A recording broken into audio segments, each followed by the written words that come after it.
مشاهدي قناة أحداث ومعلومات، سوف نأخذكم اليوم في جولة كي تتابعوا جديد الحقائق والمعلومات، فكونوا معنا.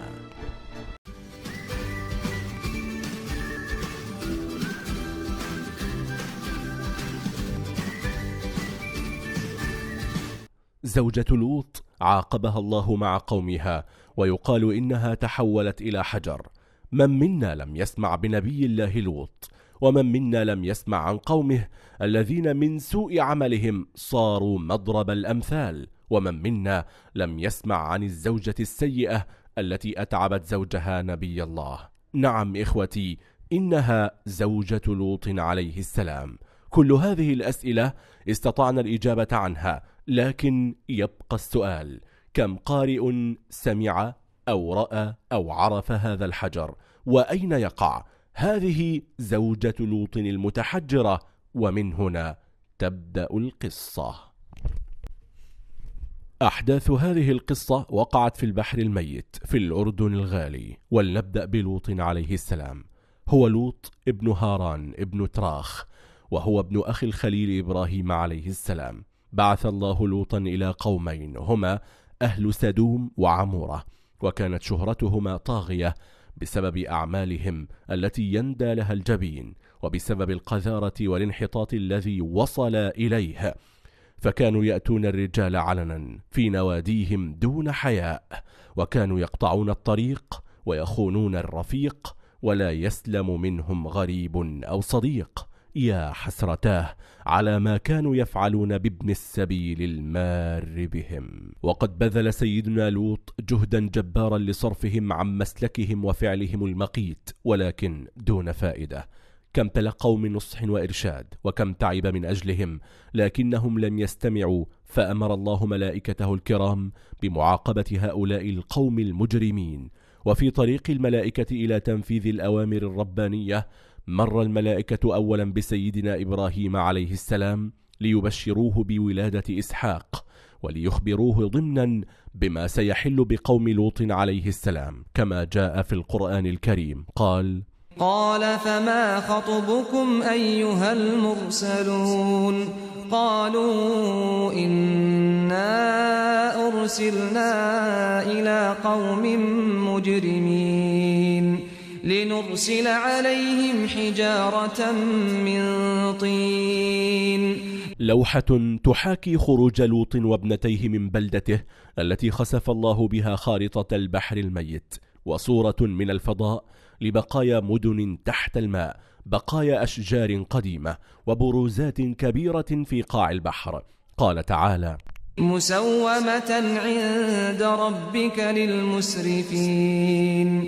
فأخبرهم إبراهيم عليه السلام أن لوطا ابن أخيه يسكن مع أولئك القوم الظالمين، وأنه يخاف عليه، فطمأنته الملائكة. قال تعالى: قال إن فيها لوطا قالوا نحن أعلم بمن فيها لننجينه وأهله إلا امرأته كانت من الغابرين.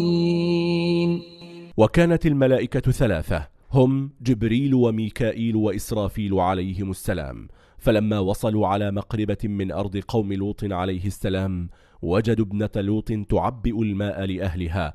وكان لسيدنا لوط ابنتان، الكبرى أريثا والصغرى زغرتا، وكانتا صالحتين، فسألوها عن مكان للمبيت.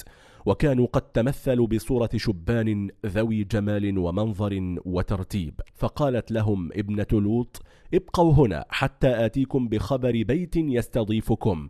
وذهبت ابنة لوط في التو إلى والدها، وحدثته بحديثهم، وأخبرته بأنها تخشى عليهم من قومها أن يفعلوا بهم الفاحشة كدأبهم مع الغرباء، فأمرها لوط بإحضارهم. وعندما وصلت الملائكة إلى بيت لوط وحلوا ضيوفا عليه، أرسلت زوجته السيئة تخبر قومها سرا بخبر الضيوف الذين نزلوا عند زوجها، فأتوا مسرعين يريدون شرا بالضيوف. وحاول لوط عليه السلام أن يصرف ضيوفه عن منزله خوفا عليهم وليس تثاقلا من استضافتهم، لكن القوم قطعوا عليه كل سبيل، فقد وصلوا مسرعين لا يلوون على شيء، وراحوا يضربون الباب محاولين الدخول عنوة. فقام لوط عليه السلام وأغلق الباب وحاول أن يبعد قومه فلم يستطع. عندها قام جبريل عليه السلام وضرب بطرف جناحه ضربة قتلت المهاجمين شر قتلة، ثم كشفت الملائكة عن نفسها وأخبروا لوطا بأن الله سيخسف بقومه في الصباح، وأمروه بالخروج مع أهل بيته من القرية، فخرج لوط وأهله مسرعين. وحين حل الصباح سمع أهل القرية دويا مرعبا، فإذا بزوجة لوط عليه السلام ترجع إلى قومها لأنها كافرة، وإذا بحجر من السماء ينزل عليها فيقتلها. ويقال إن جبريل حمل قوم لوط بكفه هم وقراهم السبعة وكلما كان يحيا عليها، وخسفهم فأصبحوا تحت الأرض. وقد أثبتت بعض الدراسات الحديثة وجود بقايا قرية لوط أسفل البحر الميت. والآن دعونا نرجع إلى صورة زوجة لوط المتحجرة، إذ نقل الخلف عن السلف بأن هذا العمود الحجري الناتئ الظاهر في الصورة هو زوجة لوط المتحجرة، فيما يصر بعض الجيولوجيين بأنه حجر عادي. والغريب أن السائحين الأجانب عندما يزورون البحر الميت يلتقطون الصور لهذا الحجر ويعرفون القصة، وأهل الأردن معظمهم يعرفون الحجر ومكانه، وما من عائلة تمر إلا التقطت له الصور. وقد زاد من شهرة هذا الحجر وصول عدد كبير من السياح إلى منطقة البحر الميت التي تعد من المناطق الحيوية، سواء من الناحية الاستجمامية أو العلاجية أو المؤتمرات العالمية. وإليكم بعض نتائج الدراسات عن البحر الميت. قامت الأقمار الصناعية الأمريكية بتصوير قاع البحر الميت، فكشفت الصور 6 نقاط على شكل مستطيل هي عبارة عن قرى مغمورة تحت البحر الميت، يعتقد أنها قرى نبي الله لوط عليه السلام.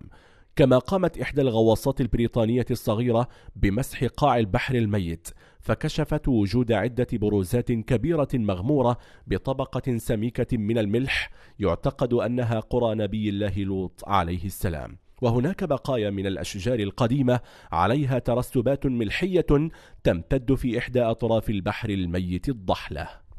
إذا أعجبك هذا الفيديو قم بالضغط على زر سبسكرايب للاشتراك في القناة، ثم اضغط على زر لايك للإعجاب بالفيديو، ولا تنسى أن تشاركه عبر مواقع التواصل الاجتماعي لتعم الفائدة على الآخرين. جميع الحقوق محفوظة لدى قناة أحداث ومعلومات.